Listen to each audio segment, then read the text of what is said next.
제 친구 일이 점심으로 한 끼 때웠다던 친구가 마음을 담아 제게 건넸던 선물 미숫가루. 대한민국의 전통 음료이자 식사 대용식인 미숫가루의 역사와 변천사를 알아보는 것으로 오늘의 영상을 시작합니다. 미숫가루는 언제, 누가, 왜 먹기 시작했을까요? 미숫가루의 기원은 삼국시대 이전으로 거슬러 올라갑니다. 기록상으로는 고려시대의 군사들의 비상식량인 구황작물이나 행군식량으로 사용되었다는 기록이 있으며 조선시대의 문헌인 산림경제, 징보산림경제 등에서 미수라는 이름으로 구체적인 제조법이 등장합니다. 누가 만들었을까요? 보관이 용이하고 휴대가 간편해 전쟁터의 군인이나 먼 길을 떠나는 보부상, 과거 시험을 보러 가는 선비들이 주로 애용했습니다. 그리고 사찰에서 승려들이 수행 중 간편하게 영양을 보충하기 위한 선식의 형태로 발전시키기도 했습니다. 왜 만들었냐 하면 곡물을 찌고 말려 볶은 뒤 가루로 만들면 수분이 제거되어 상온에서도 장기 보관이 가능했습니다. 또한 무거운 쌀을 들고 다니는 대신 가벼운 가루 형태로 지참할 수 있었습니다. 이와 함께 불을 피워 밥을 지을 여유가 없는 긴박한 상황이나 야외에서 물만 있으면 바로 먹을 수 있는 고대판 전투식량이었습니다. 과거의 미숫가루는 있는 곡물을 주원료로 무쇠 가마솥에 볶아 절구에 빻았습니다. 현대의 선식이나 미숫가루라 불리우는 것의 주원료는 주로 보리, 찹쌀, 콩, 귀리, 현미, 퀴노아, 렌틸콩 등 10에서 20종 이상을 저온 건조, 동결 건조 및 기계식 초미세 분쇄하고 단맛을 추가하기도 합니다. 미숫가루에서 미수, 미시란 무엇일까요? 미숫가루의 어원이 되는 미수미시는 아주 오래된 말입니다. 한자로는 주로 으깰미에 밥 건일 양 또는 밥식을 써서 표현했는데 역사적으로 두 가지 의미가 결합되어 있습니다. 하나는 이미 앞서 말씀드렸듯 전쟁터에서 병사들이 쌀이나 잡곡을 쪄서 말린 뒤 지니고 있다가 물에 불려 먹던 비상식량, 건조 전투식량이었고 다른 하나로는 여름철 조선시대에 와서는 찹쌀이나 맵쌀을 쪄서 말린 후 볶아서 가루로 낸 것을 꿀물에 타 먹는 여름철 청량 음료를 뜻하게 되었습니다. 즉 미수는 곡물을 찌고 말려서 볶은 후 만든 보존식 혹은 음료를 뜻하며 이것을 가루로 만든 것이 미숫가루입니다. 핵심은 곡물을 볶았다, 로스팅하는 데 있으며 이 과정 때문에 특유의 구수한 맛이 납니다. 현대에 와서는 단순한 음료가 아니라 바쁜 현대인의 한 끼 식사 대용, 밀 리플레이스먼트를 목적으로 개발되어 건강한 식품으로 마케팅되고 있는데 그럼 이 미숫가루가 그들의 마케팅처럼 정말 건강에 도움이 되는 식품인지 찬찬히 살펴보도록 하겠습니다. 우선 혈당면에서 살펴봅니다. 곡물은 가루로 만들수록 입자가 작아져 소화 흡수 속도가 빨라집니다. 통곡물로 먹을 때보다 혈당이 급격히 높아져 인슐린 분비를 과도하게 자극할 수 있습니다. 특히 당뇨병 전 단계를 포함한 당뇨병 환자에게는 마시는 사탕이라고 할 수 있을 만큼 위험할 수 있습니다. 그리고 미숫가루 자체는 고소하지만 단맛이 거의 없습니다. 맛을 내기 위해 설탕이나 꿀을 과하게 넣는 경우가 많은데 이는 곡물의 당질, 소화되는 탄수화물과 설탕의 단순당이 결합하여 오히려 체중 증가와 지방간의 원인이 됩니다. 또한 소화 측면에서도 다분히 문제가 발생할 수 있습니다. 가루니까 소화가 잘 되겠지라고 생각하지만 침 속의 소화효소인 아밀라제와 충분히 섞이지 않은 채로 위장으로 바로 내려가면 오히려 복부, 핵망감이나 소화 불량을 유발할 수 있습니다. 미숫가루를 음료처럼 마시면 씹는 과정이 생략되어 위장에 부담을 주고 뇌에 배가 부르다는 신호를 늦게 전달하기 때문에 자칫 과식하게 만들 수 있습니다. 이와 더불어 곡물을 가루로 만들면 공기와의 접촉 면적이 넓어집니다. 특히 지방 성분이 포함된 콩이나 깨가 들어간 경우 보관을 잘못하면 쉽게 산패되어 맛이 변하고 몸에 해로운 산화 물질이 생길 수 있습니다. 영양적인 면도 살펴봅니다. 곡물 위주로 구성되다 보니 당질, 소화되는 탄수화물 비중이 지나치게 높습니다. 이를 식사 대용으로만 장기 복용할 경우 단백질과 지방 섭취가 부족해질 수 있습니다. 전투 식량으로서의 역사를 자랑하는 만큼 미숫가루는 전투시 식량, 비상시 식량으로 삼는 것이 적당할 것입니다. 미숫가루 속의 영양소에 대해 다음과 같이 설명하는 것을 들어보신 적이 있으실까요? 미숫가루는 탄수화물 위주라고 생각하기 쉽지만 구성 성분에 따라 필수 영양소가 풍부하게 들어 있습니다. 복합 탄수화물, 보리와 현미의 풍부한 식이섬유는 장 건강에 도움을 주고 에너지를 지속적으로 공급합니다. 식물성 단백질, 콩류가 포함되어 있어 필수 아미노산을 제공합니다. 우유나 두유에 타 마시면 단백질 보충 효과가 극대화됩니다. 비타민 B군, 곡물의 눈, 배아 부위에 들어있는 비타민 B1, B2 등이 에너지 대사를 돕습니다. 미네랄 칼륨, 마그네슘, 철분 등이 포함되어 있어 무더운 여름철 땀으로 배출된 전해질 보충에 좋습니다. 항산화 물질, 흑미나 검은 콩에 들어있는 안토시아닌, 들깨의 오메가3, 지방산 등은 세포 노화 방지에 도움을 줍니다. 라고 선전하는 미숫가루 장사꾼들이 있는 것 같습니다. 그럼 과연 그들의 말이 사실인지 제대로 분석해 보겠습니다. 일반 영양학 기준으로 그들의 주장은 두 가지로 접근되어야 합니다. 두 개의 정상 대사 건강인과 당뇨병 전 단계 외 당뇨병과 대사 이상 환자의 생리 상태로 분리해서 살펴봅니다.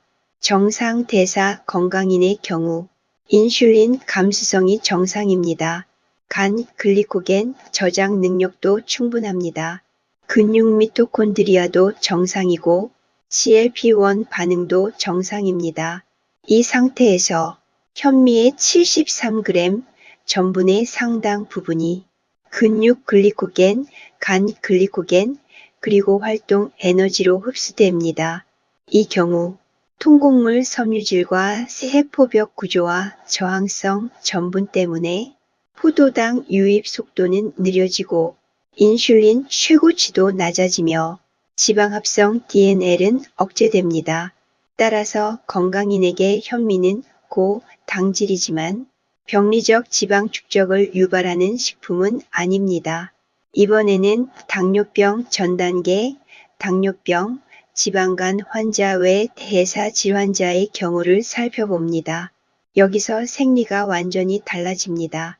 이 사람들은 이미 간 글리코겐이 포화 상태입니다. 근육의 인슐린 저항성이 시작된 상황입니다.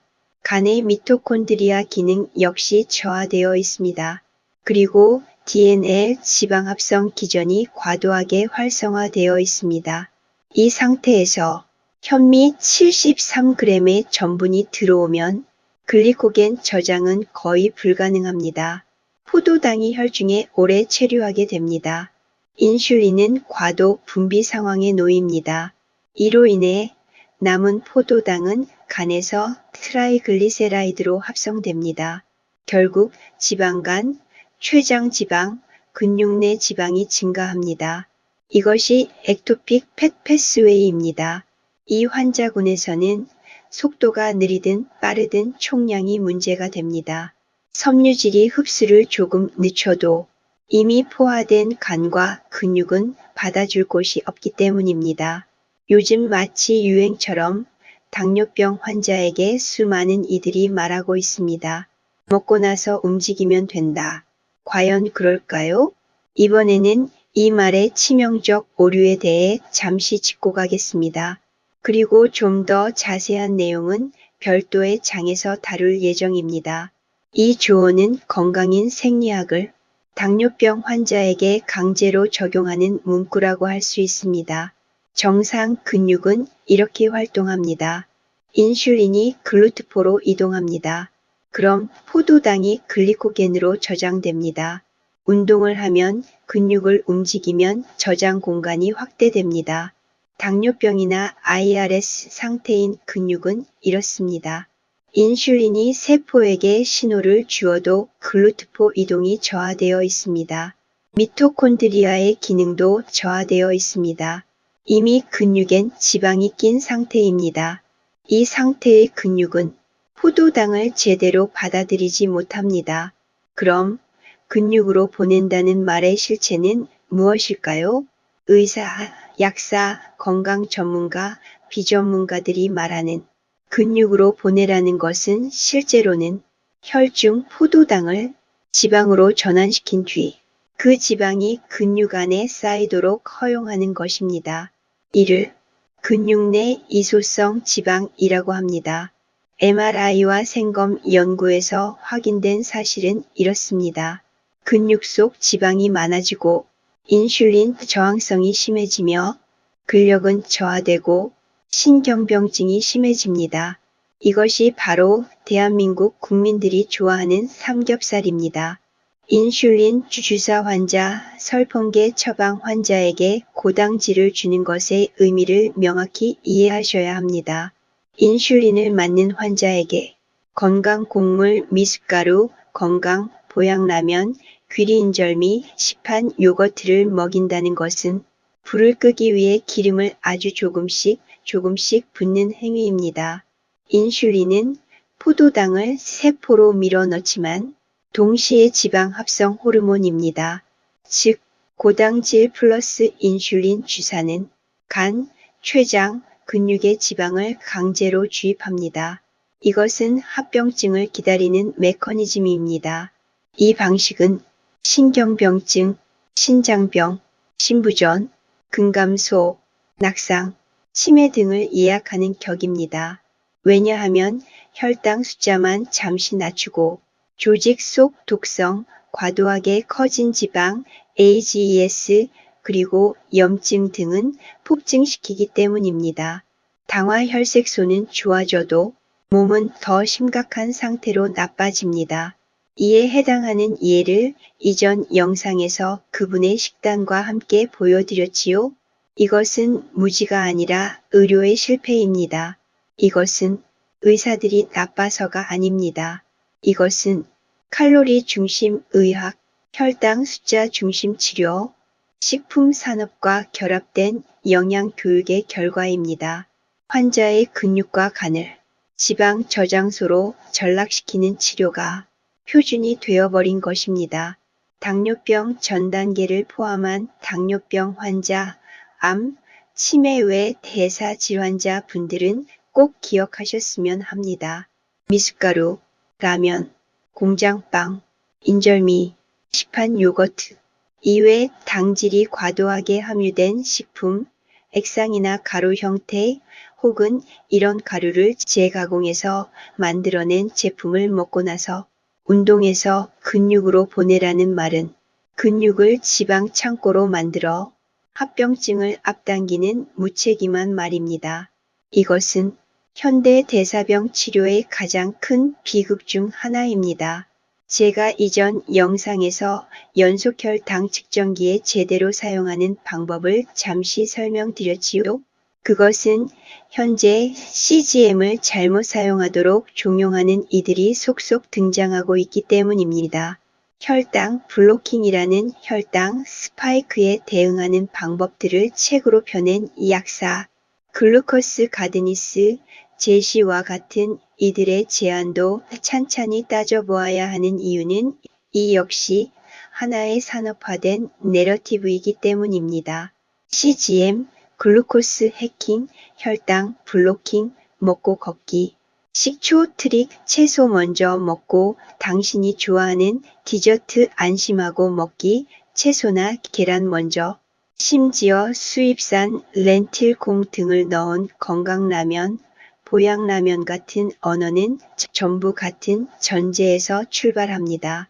그 전제는 이것입니다. 당뇨와 대사질환의 본질은 혈당 그래프다.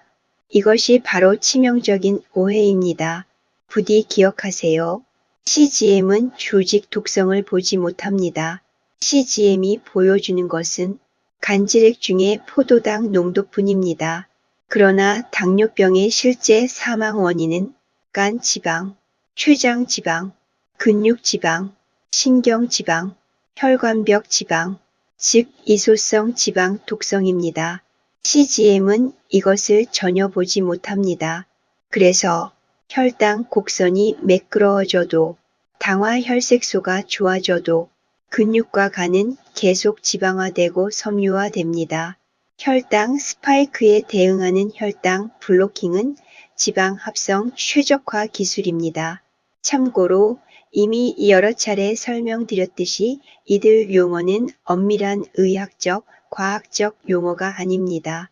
언제 어디서 왜 사용되기 시작했는지 그 역사에 대한 설명은 이전 영상에서 자세히 말씀드렸지요.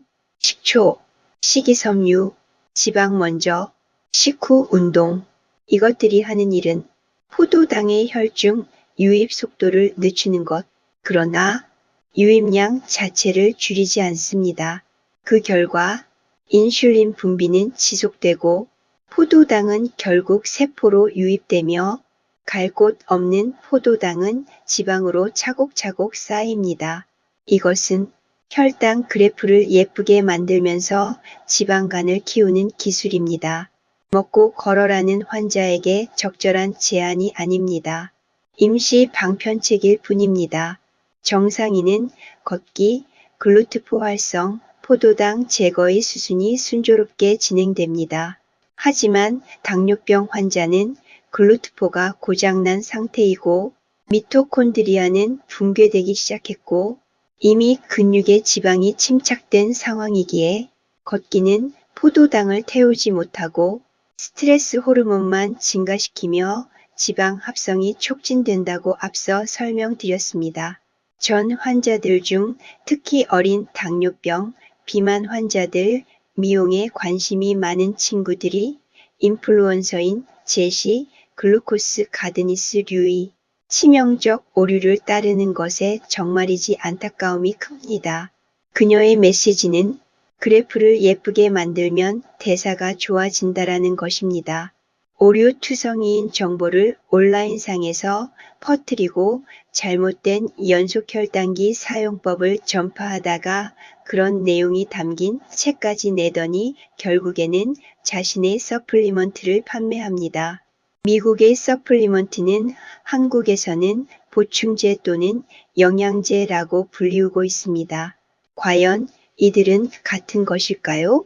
한국에서 영양제, 미국에서 다이어테리 서플리먼트 또는 바이타민. 이 둘은 법적으로 의약품이 아닙니다. 그냥 가공식품입니다. 미국 FDA 분류, 다이어터리 서플리먼트는 푸드 캐터고리에 속합니다. 한국 MFDS 분류, 건강기능식품, 즉 식품입니다. 다시 말해서 병을 치료할 의무도 없고 임상시험도 필요 없고 효능을 증명할 필요도 없습니다. OEM 방식으로 누구든 돈만 내면 성분을 혼합해서 그들이 원하는 이름으로 이름만 붙여주는 공장이 실제 산업의 중심입니다. 실제 구조는 다음과 같습니다. A. 원료 브로커, 중국, 인도, 독일, 스위스에서 비타민 분말, 미네랄, 아미노산을 톤 단위로 팝니다. B. 프리믹스 회사, 이 분말들을 섞어서 면역 포뮬라, 혈당 포뮬라, 뇌 포뮬라, 같은 이름의 분말 세트를 만들어 둡니다. C. 컨트랙트 매니어팩처, 말 그대로 공장입니다. 이들이 하는 일은 캡슐 넣기, 알약 압축, 병에 담기, 라벨 붙이기, D 브랜드 오너, 유튜버, 의사, 약사, 인플루언서, 유통회사. 이들은 실제로 아무것도 만들지 않습니다.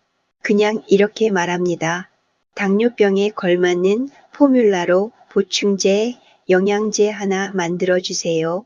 제 이름을 넣어주세요. 그리고 끝입니다. 내가 몰라도 된다는 말이 맞는 이유. 이 시스템에서 브랜드 오너는 비타민C가 어디서 왔는지, 합성인지, 발효인지, 중금속 검사를 했는지, 광학 이성 질체가 뭔지 이걸 몰라도 됩니다. 왜냐하면 책임이 없기 때문입니다. FDA와 한국식약처는 이 제품은 질병을 치료하지 않습니다. 라는 문구만 있으면 통과시켜 줍니다. 그래서 의사, 약사, 방송인이 팔아도 합법입니다. 제가 친구 일이 이럴 류의 보충제를 먹으며 당뇨병성 망막변증을 예방하려 한다는 말을 들었을 때, 그리고 제 왕비님의 배를 불렸던 약품들 속에 영양제와 보충제를 보고 분노했던 지점이 바로 여기입니다. 그 성분들이 어디서 왔는지 어떻게 만들었는지 보면 여러분도 저만큼 분노를 느끼실 것입니다. 건강인이었다면 제가 이리 분노하지 않았을지도 모릅니다. 그저 조용히 쓰레기통에 넣었을 수도 있었겠지요. 하지만 제 왕비님은 뇌종양으로 감마 나이프 수술을 한 환자였고 제 친구는 당뇨병 전단계 환자였지요. 실제로 많은 한국의 영양제 장사꾼들은 식품을, 그것도 화학적으로 가공 정제한 상품을 약처럼 문구를 흐려 약인 듯 팔고 있습니다. 약을 영양제라는 이름으로 팔 수 없습니다. 그런데 식품은 가공, 초가공, 정제식품은 영양제라고 부르며 약처럼 팔고 있는 것입니다. 가공식품을 약이라 외치는 이들 이야기를 하자 문득 떠오르는 장면이 있네요.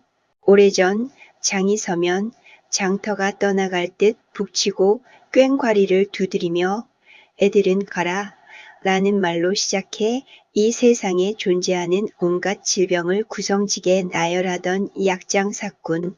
그는 끝내 신통방통하다는 약을 꺼내들며 세상의 갑부들, 진시황도 이것이 있었으면 지금까지 살았을 것이라며 순진한 시골촌부와 아낙네 그리고 어르신들의 쌈짓돈을 앗아갔죠.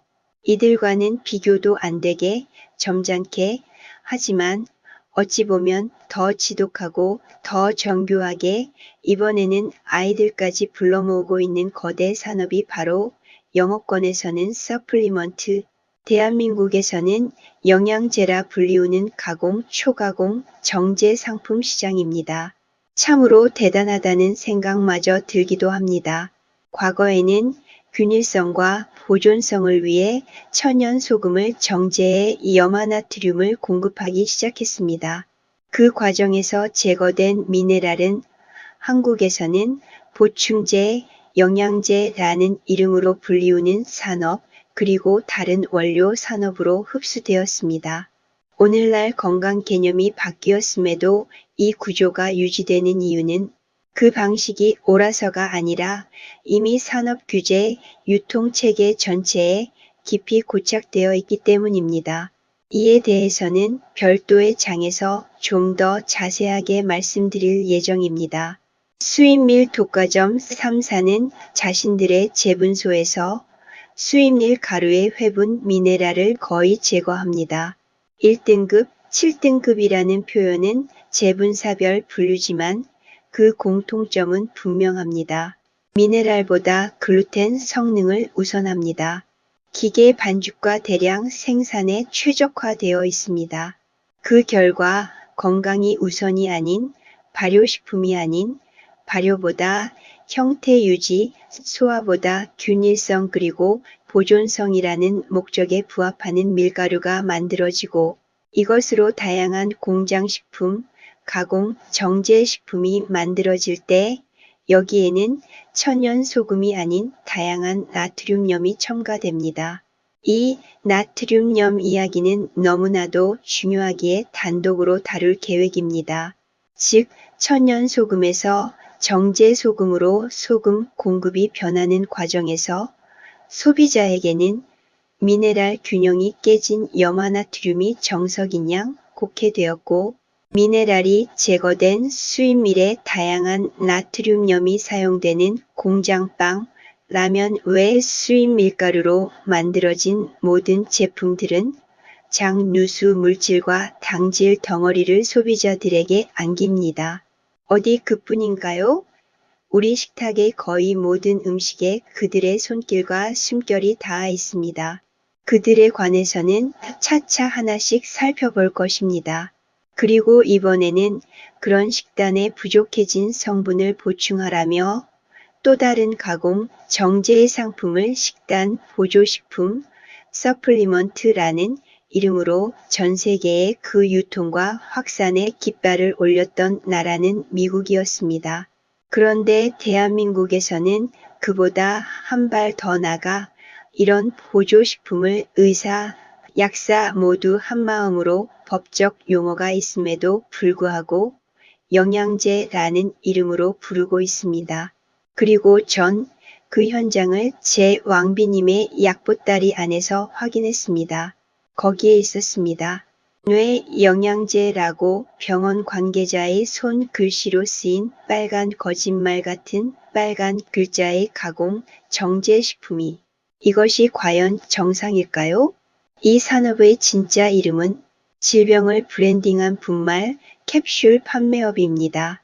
이것은 의료가 아닙니다. 영양학도 아닙니다. 마케팅 산업입니다. 뇌, 혈관, 면역, 항암, 이 단어를 붙인 분말 조합을 파는 장사꾼들입니다.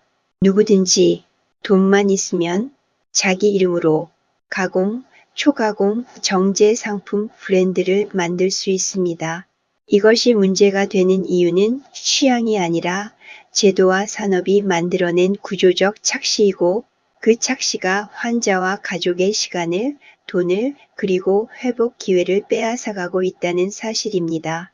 우리가 한국에서 흔히 쓰는 영양제라는 말부터 바로 잡아야 합니다. 한국의 법적 용어는 영양제가 아니라 건강기능식품입니다. 대한민국의 법은 건강기능식품을 인체에 유용한 기능성을 가진 원료 또는 성분을 사용해 제조 가공한 식품으로 정의합니다. 그런데 이 문장을 잘못 읽으면 마치 국가가 어떤 수준의 효능과 안전을 보증하는 것처럼 오해되기 쉽습니다. 여기서 가장 중요한 역설이 시작됩니다. 법적 분류가 식품인 순간 의약품과 같은 의미의 임상시험과 사전 승인, 안전성, 유효성의 국가 검증 구조가 작동하지 않습니다. 미국 FDA는 다이어터리 서플리먼트에 대해 판매 전에 FDA가 승인하지 않는다고 분명히 말합니다. 즉, 식품이기 때문에 국가가 이 약처럼 책임을 지지 않는 구조가 만들어지고 그 공백을 광고 언어와 시장 언어가 채웁니다. 한국에서는 그 시장 언어의 대표가 바로 영양제입니다. 법적 실체가 아닌 단어가 사람들의 뇌리 속에서 약에 준하는 무언가로 승격되는 순간 소비자는 방심하고 기업은 편해집니다. 이 구조의 세계 시장의 날개를 달아준 결정적 사건이 1994년 미국 DSHEA입니다.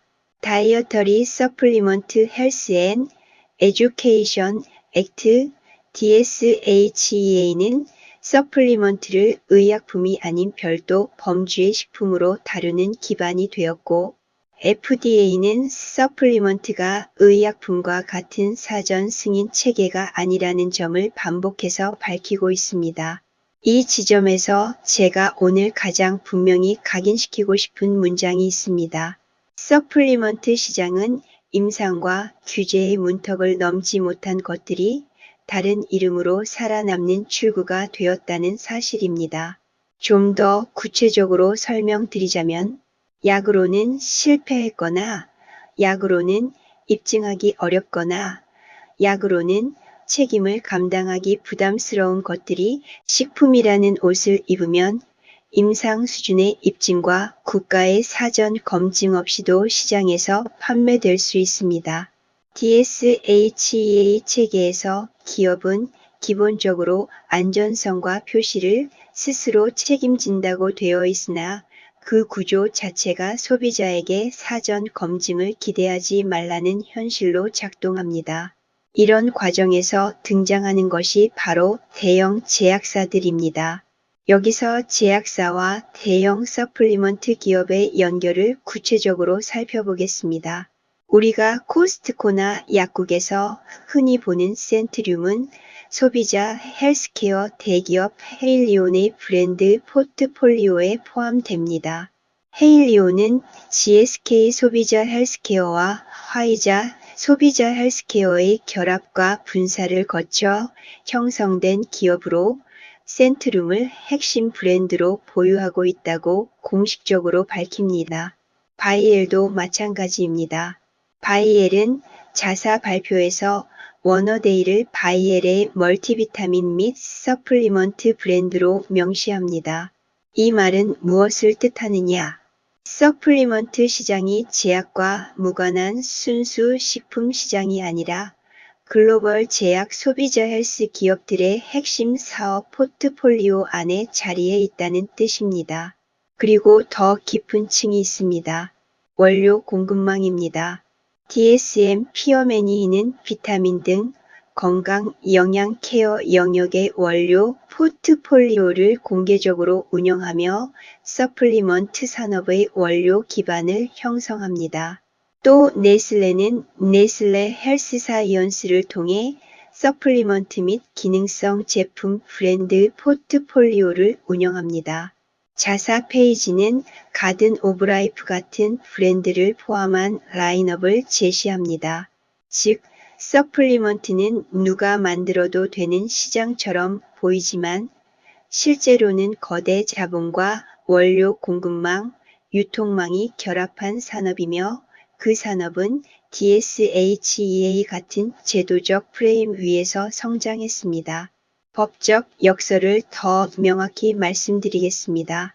식품이란 기업이 공개하는 많은 문구는 국가가 약처럼 검증하지 않습니다.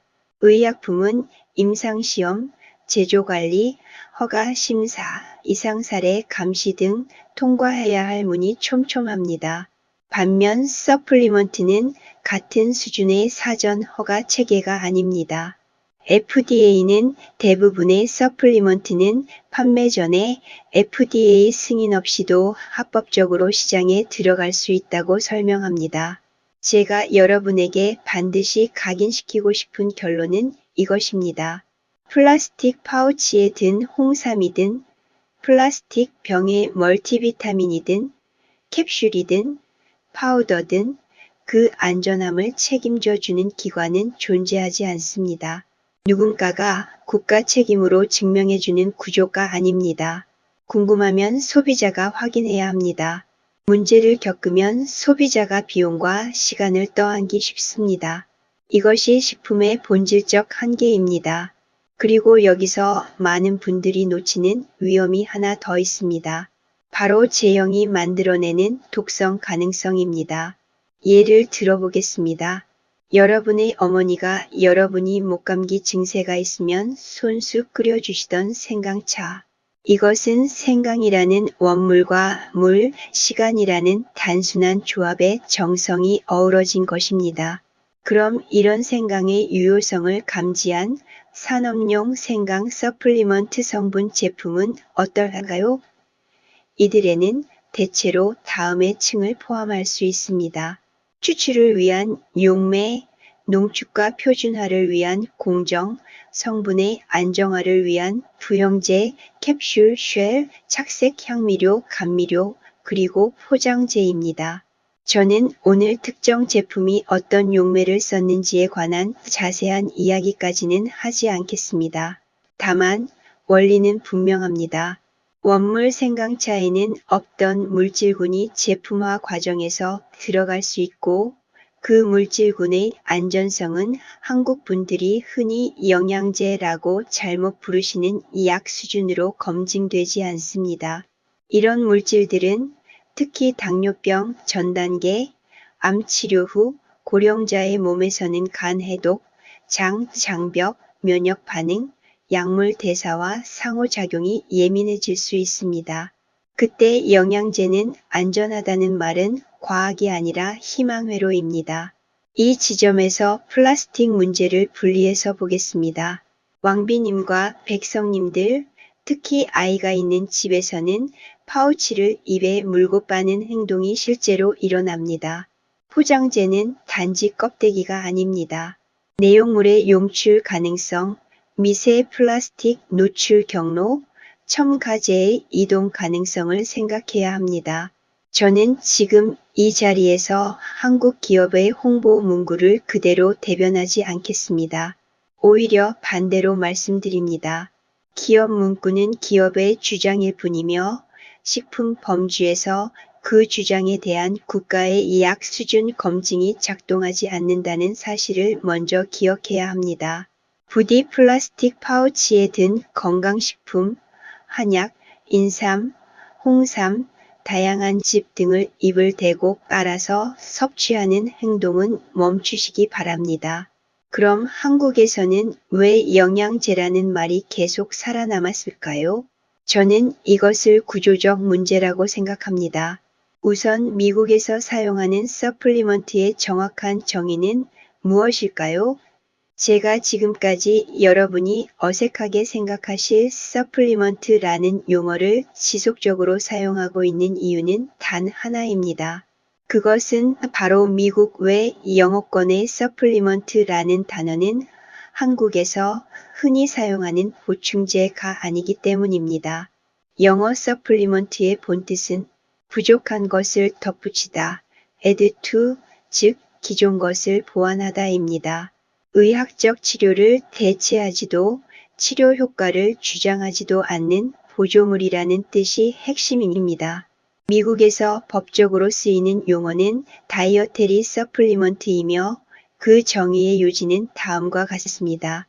식품, 푸드의 하위 범주입니다. 즉, 일상 식사에서 부족할 수 있는 영양 성분을 보완하기 위한 것입니다. 질병의 치료나 예방을 주장할 수 없습니다. 결코 의약품 드러그가 아닙니다.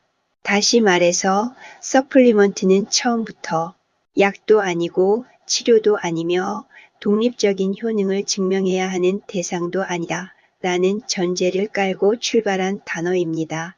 이미 앞서 설명드렸지요.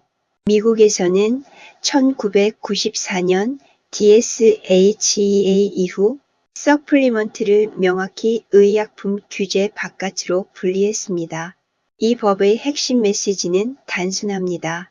서플리먼트는 식품의 하위 개념이며 사전 임상시험, 사전 승인 단계가 없고 문제 발생 시 사후 규제를 할 뿐 책임의 상당 부분은 소비자의 선택에 있음을 분명히 하고 있습니다.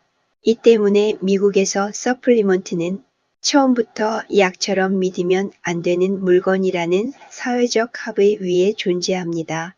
그래서 미국 소비자들은 이걸 먹고 치료될 거라 기대하면 안 된다는 인식이 기본값입니다. 그럼 왜 한국은 서플리먼트를 보충제 혹은 약처럼 받아들였을까요? 여기서 번역과 문화가 동시에 어긋납니다. 번역의 문제, 서플리먼트를 한국어로 옮길 때 보완하다, 덧붙이다 라는 동사적 보조적 의미가 사라지고 무언가를 채워주는 물질처럼 물질 중심 명사로 굳어졌습니다. 보충제라는 말로 그 어떤 결핍을 치료한다는 뉘앙스를 품은 단어가 되는 것만으로도 충분히 문제를 낳을 수 있게 됩니다.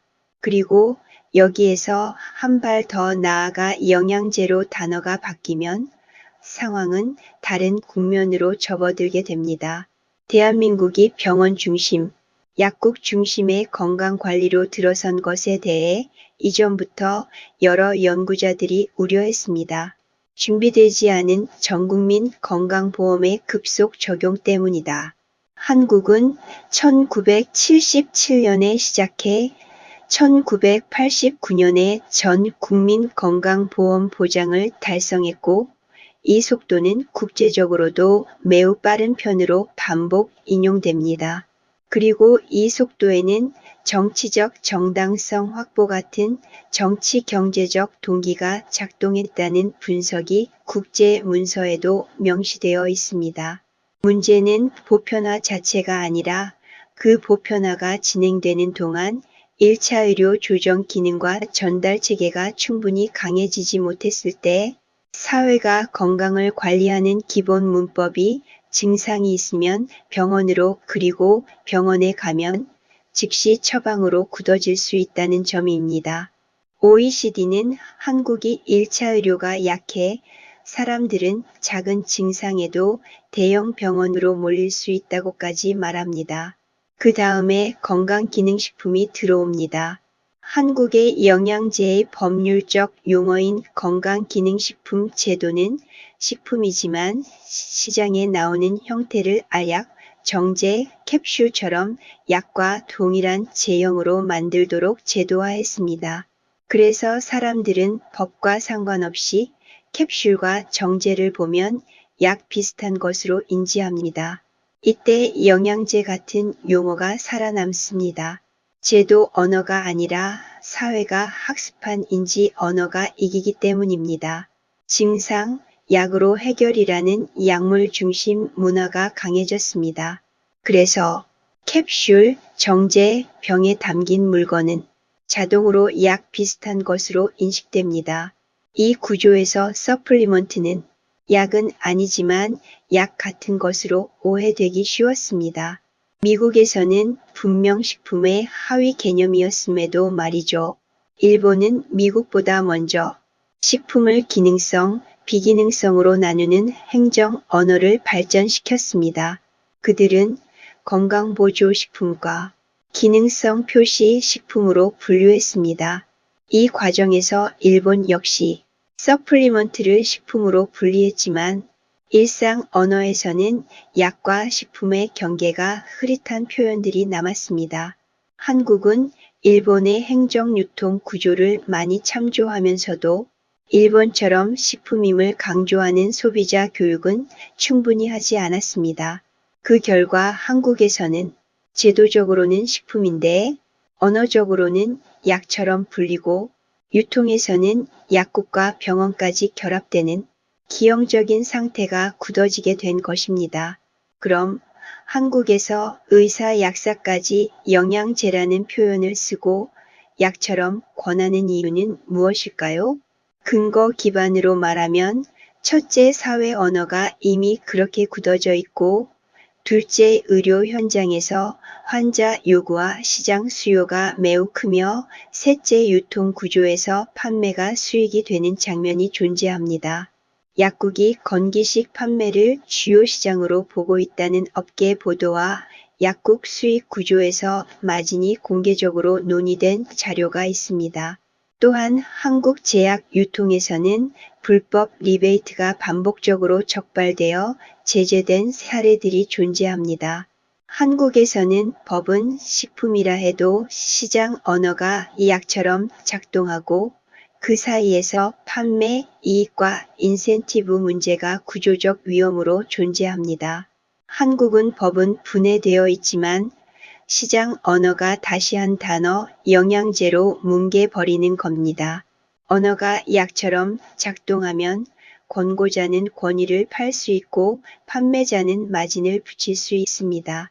이 구조는 판매 마진과 인센티브가 개입될 여지가 있는 시장 구조와 결합될 때 우연처럼 보이지만 반복되는 왜곡으로 재생산을 부추깁니다. 건강기능식품의 법적 정의는 다음과 같습니다. 대한민국에서 건강기능식품은 건강기능식품에 관한 법률 제3조에 따라 다음과 같이 정의됩니다. 인체에 유용한 기능성을 가진 원료 또는 성분을 사용하여 제조 가공한 식품. 여기서 핵심은 세 가지입니다. 첫째, 의약품이 아니다. 질병의 치료 예방을 입증할 의무가 없습니다. 둘째, 기능성은 치료 효과가 아니라 도움이 될 수 있는 수준, 즉 생리 기능에 영향을 줄 가능성 정도입니다. 셋째, 임상시험 의무가 없다. 의약품처럼 사람 대상 임상시험을 거칠 필요가 없습니다. 이 정의만 보면 마치 과학적으로 검증된 기능처럼 느껴지지만 실제 제도 운용은 전혀 다릅니다. 실제 건강기능식품은 어떻게 만들어질까요? 현실 구조 1단계 원료 선택면을 살펴봅니다. 국내 원료일 수도 있고 해외 거대 원료 회사인 DSM, BASF, 론자 등에서 만든 정제 성분일 수도 있습니다. 원산지, 재배 방식, 농약이나 제초제 사용 내역을 소비자에게 공개할 의무는 없습니다. 2단계 기능성 주장 근거도 알아봅니다. 자체 동물 실험 필요 없음. 자체 인체 임상시험 필요 없음. 이미 기능성 원료로 과거에 등록된 논문 한두 편이 있으면 충분합니다. 그 논문이 다른 나라에서, 다른 농도에서, 다른 대상자에게 전혀 다른 형태로 진행된 연구여도 상관없습니다. 즉, 내가 파는 제품 자체가 과연 효과가 있는지 없는지는 아무도 모릅니다. OEM 구조의 핵심 문제에 대해서도 이미 말씀드렸지요. 지금 한국에서 가능한 일, 돈만 있으면 공장 OEM에 의뢰해 캡슐, 분말, 액상, 젤리, 패치 형태로 누구 이름이든 붙여서 판매 가능합니다. 이때 필요한 것은 단 하나입니다. 이 원료는 기능성 원료 목록에 있다. 그 원료가 언제 수확되었는지, 어떤 농약을 썼는지, 어떤 용매로 추출했는지, 어떤 플라스틱과 접촉했는지, 실제 인체에서 어떻게 작동하는지, 그 어떤 것도 판매 전에 증명할 의무가 없습니다. 즉, 기능이 있느냐 없느냐를 아무도 모르는 구조입니다. 여기서 가장 큰 법적, 논리적 역설이 발생합니다.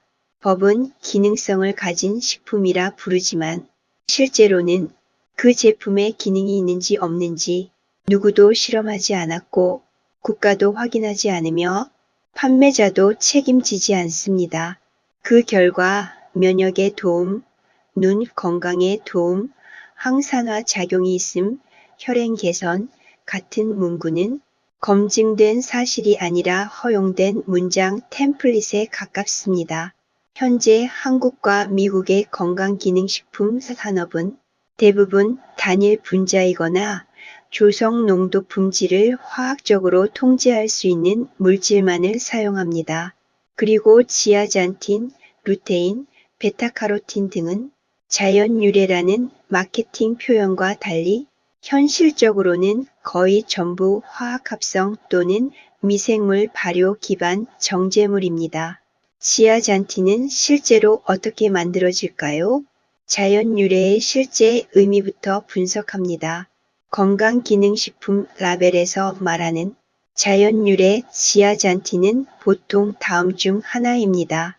옥수수, 파프리카, 금잔화 등에서 분자를 분리했다는 이야기, 혹은 미생물, 조류 혐오를 이용해 발효 생산한 후 정제. 하지만 중요한 사실은 이것입니다.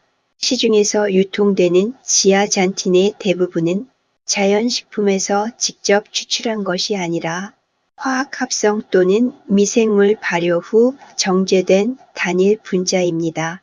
왜냐하면 자연식품 속 지아잔틴 함량은 매우 낮고 대량 생산이 불가능하며 농도와 순도를 맞출 수 없기 때문입니다. 식물에서 추출이 왜 거의 불가능할까요? 예를 들어 케일, 시금치, 옥수수에는 지아잔틴이 들어 있습니다. 하지만 그 양은 미량입니다. 하루 5에서 10mg의 지아잔틴을 얻으려면 현실적으로 수킬로그램 이상의 식물을 먹어야 합니다. 그것도 조리 흡수 손실을 고려하면 불가능에 가깝습니다. 그래서 산업은 선택합니다. 자연에서 일단 분리합니다. 그리고 화학적으로 정제해서 농축한 뒤 캡슐에 넣습니다. 이 과정은 곧 화학 공정입니다. 루테인 LUTEIN도 구조는 동일합니다. 루테인 역시 마찬가지입니다. 금잔화 추출 루테인이라는 표현을 사용하지만 실제 공정은 용매 추출, 분자 분리, 재결정, 안정화 처리, 캡슐화입니다. 이 단계들을 거친 순간 그것은 더 이상 식품이 아니라 화학적으로 정의된 단일 분자 물질입니다. 자연 식품 속 루테인은 다른 카로티노이드들과 함께 지방, 섬유질, 미량, 미네랄과 복합 상태로 존재합니다. 하지만 건강기능식품의 루테인은 그 맥락이 전부 제거된 고립된 분자입니다. 왜 산업은 단일 분자만 선택할까요? 이유는 단순합니다. 우선 통제가 가능하기 때문입니다. 분자식이 고정되고 함량을 숫자로 표시하는 것이 가능해지며 로트별 품질 관리가 가능합니다. 다음 이유로 생각할 수 있는 것은 법적으로 유리하기 때문입니다. 기능성 원료로 등록 가능하고 기존 논문 몇 편으로 근거 대체 가능하며 제품 자체에 대한 임상시험은 불필요해집니다. 그리고 무엇보다 산업화가 가능하기 때문입니다. 대량 생산, 장기 보관, 글로벌 유통, OEM 방식 확장이 가능해집니다. 즉, 건강기능식품이 되는 것은 인체에 가장 유익한 물질이 아니라 산업적으로 가장 다루기 쉬운 물질이라는 의미입니다. 자연유래라는 말이 왜 오해를 불러일으킬까요? 자연유래라는 말은 자연 상태 그대로라는 뜻이 아닙니다. 자연에 존재했던 분자 구조를 참조했다는 의미에 가깝습니다. 현실적으로는 합성 지아잔틴, 발효 지아잔틴, 화학적으로 동일한 구조를 의미합니다. 이 셋은 인체에 들어갈 때 분자로서는 동일하지만 섭취 맥락은 완전히 다릅니다. 인체는 분자 하나만을 고농도로 반복적으로 장기간 섭취하도록 진화하지 않았습니다. 우리는 생강의 모든 성분을 모르고 케일 속 모든 분자를 알지 못하며 그 복합성이 바로 식품의 본질인 것입니다. 그런데 건강기능식품은 그 복합성을 제거하고 단일 분자만을 뽑아 인간 유전체가 익숙하지 않은 방식으로 공급합니다. 이것이 당뇨병 전 단계, 암 환자, 뇌종양 수술 후 환자에게 특히 위험해질 수 있는 이유입니다. 오늘날 건강기능식품 산업은 자연에 존재하는 분자를 파는 것이 아니라 자연에서 떼어낸 뒤 통제 가능한 분자를 판매하고 있습니다. 지아잔틴과 루테인은 자연식품의 일부였을 뿐 지금 여러분이 복용하고 있는 그것은 자연이 아니라 산업이 만든 고립된 분자입니다. 이제 질문은 이것입니다. 이 분자가 몸에 좋으냐 나쁘냐가 아니라 이 방식이 인간에게 맞는가입니다. 마지막으로 의료 현장에서 단백질 파우더, 오메가3, 뇌 영양제 같은 것이 처방 또는 권유되는 현상에 대해 저는 이렇게 정리합니다. 의사와 약사가 나쁘다고 단정하지 않겠습니다. 제도와 시장의 결합이 강력해서 의료인조차도 식품이니 안전하겠지라는 언어에 포획될 수 있습니다. 하지만 충분히 공부하시길 권유드립니다. FDA가 분명히 말하듯 한국에서는 보충제라고 영양제라고 마치 약처럼 불리우고 있는 서플리먼트는 약과 같은 사전 승인 체계가 아닙니다.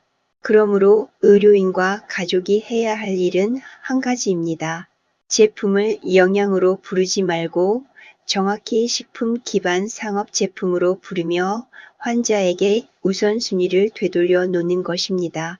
당뇨병 전 단계를 비롯한 당뇨병 환자들과 대사질환자들은 당질 과잉을 멈추는 식사 구조를 우선 교정해야 합니다. 다음은 수면과 활동 그리고 스트레스를 관리하도록 돕고 원물 중심의 영양 밀도 회복 식단을 제안해야 합니다. 제가 바라는 것은 단 하나입니다. 영양제라는 단어가 만들어낸 착시에서 빠져나와 환자와 가족이 자기 몸의 주권을 다시 찾는 것, 바로 그것입니다. 영양제는 영양이 들어있는 약이 아닙니다. 그것은 DSHEA 이후 폭발적으로 커진 책임이 소비자 쪽으로 기울기 쉬운 상업 카테고리이며 한국에서는 그 실체를 가리는 말, 법적으로 통용되지 말아야 할 단어가 통용되고 있는 것이 바로 이 영양제라는 단어입니다. 지금 복용 중인 영양제라고 믿고 싶으신 건강기능식품을 한번 살펴보세요. 표준화라는 말이 있나요? 표준화는 자연의 조합이 아니라 특정 분자를 일정 농도로 맞췄다는 뜻입니다. 즉, 고농도 단일 분자에 더 가까워집니다. 부영제와 캡슐 재질은 무엇일까요? 미결정 셀룰로스, 마그네슘 스테아레이트, 이산화규소, 착색제, 젤라틴, HPMC 캡슐을 확인합니다. 이들은 영양이 아니라 제형을 만들기 위한 산업 성분입니다. 원료의 농업 이력은 어디까지 투명한가요? 식물 유래는 유기농과 다릅니다. 유기농 인증번호, 농장 원산지 유기농 표시가 없다면 제초제, 농약, 화학비료 노출을 배제할 수 없습니다. 알레르겐, 중금속, 용매 잔류 시험이 공개되어 있나요?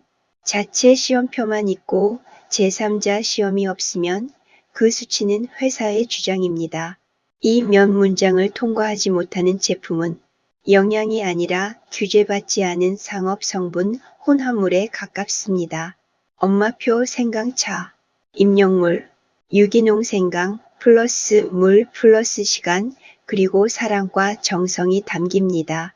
분자 스펙트럼, 진저롤, 쇼가올, 에센셜 오일, 폴리페놀, 섬유질, 미량, 무명 분자까지 자연의 전체 조합입니다.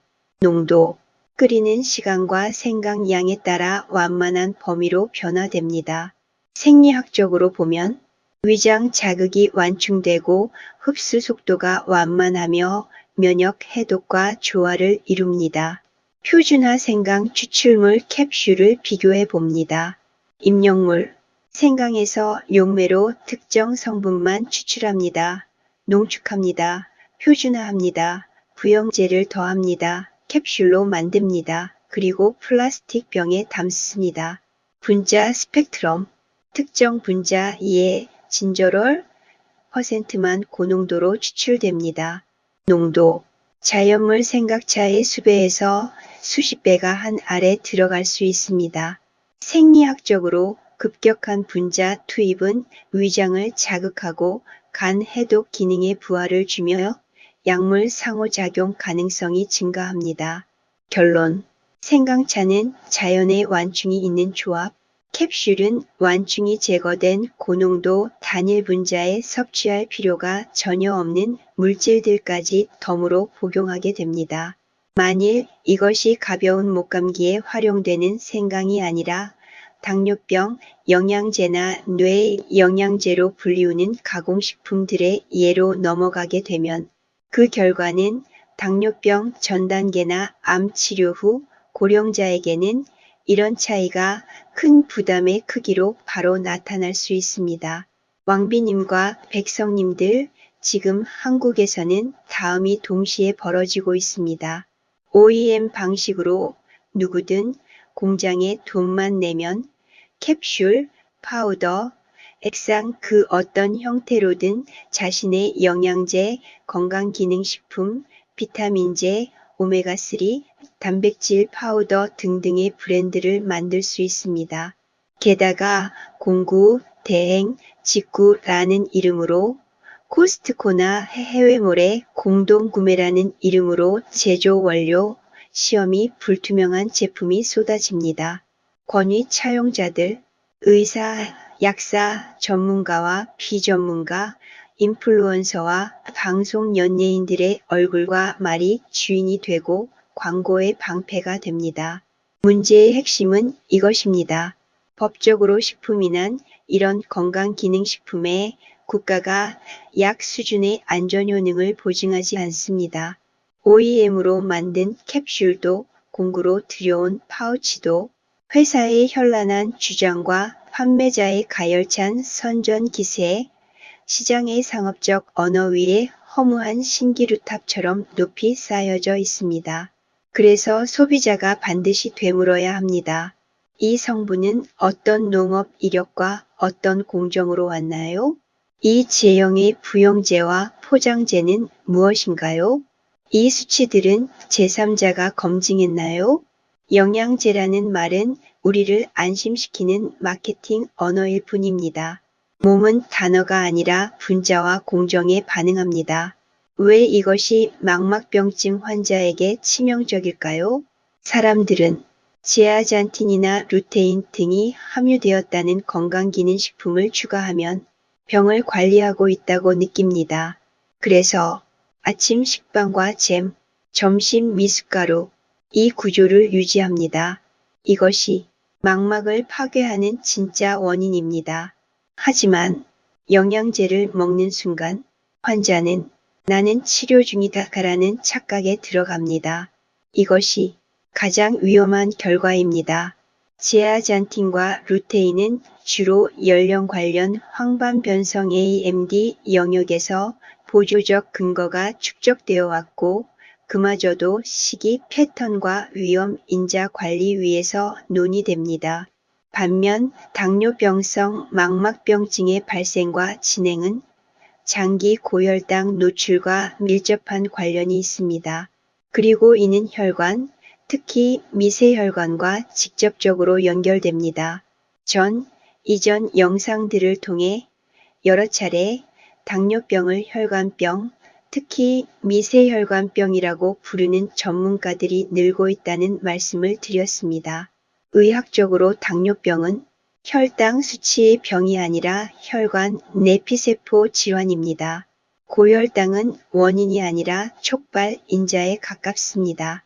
당뇨병에서 가장 먼저 그리고 가장 심하게 손상되는 것은 항상 다음 세 가지입니다. 망막의 모세혈관, 신장의 사구체 미세혈관, 말초신경을 먹여 살리는 혈관. 이 세 조직의 공통점은 지름이 매우 작고 대체 혈류가 거의 없으며 산소 영양 요구량이 높은 조직이라는 점입니다. 그래서 당뇨병의 본질은 전신 미세혈관 내피세포의 만성 손상 질환, 즉 미세혈관병입니다. 이 관점에서 보면 당뇨병은 혈관병이다라는 말은 비유가 아니라 병태생리의 핵심 요약입니다. 정상 성인의 몸에서는 신생혈관이 거의 만들어지지 않습니다. 신생혈관은 보통 다음 상황에서만 활성화됩니다. 태아 발달 과정, 상처 치유 과정, 그리고 심한 허혈 상태에서입니다. 즉 신생혈관은 정상 상태가 아니라 생존 위기 상황에서만 켜지는 프로그램입니다. 당뇨병성 망막병증 말기에서 신생혈관이 나타난다는 것은 망막이 이미 산소가 부족해 죽어가고 있다라는 신호를 보내고 있다는 뜻입니다. 당뇨병성 망막병증의 신생혈관과 암의 신생혈관은 사용하는 생물학적 언어가 매우 비슷합니다. 둘 다 다음을 공유합니다. 저산소 상태에서 활성화됩니다. VEGF 같은 혈관 신생인자에 의존합니다. 형태가 비정상적이고 쉽게 파열됩니다. 기능적으로 비효율적입니다. 그래서 병리학적으로 보면 망막의 병적 신생혈관은 질서 없는 혈관 성장이고 이는 암 조직의 혈관 구조와 매우 닮아 있습니다. 하지만 반드시 구분해야 할 결정적 차이가 존재합니다. 여기서 중요한 선을 하나 그어야 합니다. 당뇨병성 망막병증의 신생혈관은 유전자 돌연 변이에 의해 자율 증식하는 세포가 아닙니다. 즉, 암은 유전자 변이, 세포 분열 조절 붕괴, 이어서 침륜과 전이로 진행됩니다. 그러나 당뇨병성 신생혈관은 만성 허혈에 대한 반응성 변화이고 자율성이 없으며 원인이 제거되면 억제가 가능해집니다. 그래서 우리는 망막병증을 암으로 부르지 않으며 치료 전략도 제거가 아니라 억제와 환경 개선입니다. 신생혈관이 나타났다는 것은 단순 합병증이 아니라 조직이 생존 모드로 들어갔다는 신호라는 의미입니다. 이 시점부터는 혈당 수치 하나만 보는 사고가 의학적으로 매우 위험해집니다. 전신혈관 환경, 산화 스트레스염증 상태, 혈압과 지질, 미토콘드리아 기능. 이 모든 것이 이미 병의 무대 위에 올라와 있는 상태이기 때문입니다. 집중 혈당 조절이 당뇨병성 망막병증 위험을 크게 낮춘다는 결과가 대규모 임상시험에서 확인됩니다. 따라서 제아잔틴을 더 먹을까 보다 혈당 부담을 반복 생산하는 식사를 끊을까가 더 상위 레벨의 결정입니다. 식빵과 잼, 미숫가루는 형태가 다를 뿐 공통적으로 빠르게 흡수되는 당질, 소화되는 탄수화물 비중이 높아지기 쉬운 조합입니다. 이런 패턴이 반복되면 식후 고혈당 노출이 누적되고 그 누적 노출이 망막 미세혈관 손상과 연쇄 반응을 키웁니다. 반대로 장기 혈당을 낮추면 개인별 목표는 다르지만 망막병증 발생, 진행 위험이 의미 있게 감소합니다. 식빵, 잼, 그리고 미숫가루 중단은 원인 경로의 차단에 가깝습니다. 다시 혈당 이야기로 돌아와서 CGM의 오용 현황을 살펴보도록 하겠습니다. 그래프를 평평하게 만들면 인슐린 독성과 지방 저장이 더 효율화됩니다. 이들은 췌장, 간, 근육, 미토콘드리아를 전혀 보지 않습니다. 이것은 새로운 형태의 의료 사기라고도 할 수 있습니다. 이들은 말합니다. 당신은 혈당을 잘 관리하고 있다. 그러나 실제로는 당신은 지금 조용히 지방간, 신경병증, 근감소, 치매로 이동 중인 것입니다. 이것이 CGM 마케팅과 글루코스 해킹의 본질입니다. 당뇨병, 전당뇨병, 지방간, 대사질환자, 암, 치매 환자 여러분, CGM으로 혈당을 평평하게 만들고 고당질, 소화되는 탄수화물을 계속 먹게 하고 운동으로 근육에 보내라는 조언은 질병을 가리는 기술이지 치료가 아닙니다. CGM은 혈액 속 포도당을 측정하지 않습니다. CGM이 측정하는 것은 피하 간질액 속 포도당 농도입니다. 이 차이가 왜 결정적으로 중요한지 정리하겠습니다. CGM은 혈중 포도당을 직접 보지 않습니다. CGM 센서는 혈관 안이 아니라 피하 지방층의 조직에게 꽂혀 있습니다. 측정 대상은 모세혈관에서 빠져나온 포도당이 조직 공간으로 확산된 뒤의 농도입니다. 즉 CGM 값은 항상 혈액보다 늦고 항상 조직 흡수 상태의 영향을 받습니다. 그래서 혈당 급등 직후 CGM은 아직 안 올라가 있고 혈당이 떨어질 때도 CGM은 늦게 떨어집니다. 이것을 피지올라직 레그라고 하며 보통 5에서 15분가량이 늦어집니다. 이 차이가 왜 혈당 해킹을 왜곡시킬까요? 혈당 블로커, 식초, 지방, 식이섬유, 운동은 혈관에서 조직으로 포도당이 빠져나가는 속도를 바꿉니다. 즉, 혈액에는 여전히 포도당이 많은데 조직으로 확산이 느려지면 CGM 그래프는 예뻐집니다. 하지만 간과 췌장은 여전히 높은 혈당과 인슐린에 노출됩니다. CGM은 이것을 보지 못합니다. 그래서 CGM 기반 글루코스 가드니스는 구조적으로 기만적인 것입니다. 이 시스템은 혈액 조직 센서, 이 3중 필터를 통과한 값을 혈당이라고 부릅니다. 그래서 혈당이 나쁜데 CGM이 좋게 나오거나 CGM의 수치는 이전보다 나아 보이는데 지방간이 악화되는 역설이 발생합니다. CGM은 대사 상태를 보여주지 않습니다. 단지 조직으로 퍼져나가는 포도당의 흔적만 보여줍니다. 그래서 췌장, 간, 근육, 신경의 독성을 숨길 수 있습니다. CGM은 혈당을 보여준다는 말은 과학적으로 부정확한 마케팅 문장입니다. 정밀한 표현은 CGM은 피하 조직액 속 포도당에 지연된 반영값을 보여줄 뿐입니다. 글루코스 해킹 산업이 어느새 우리 곁에 스며들고 있는 것입니다.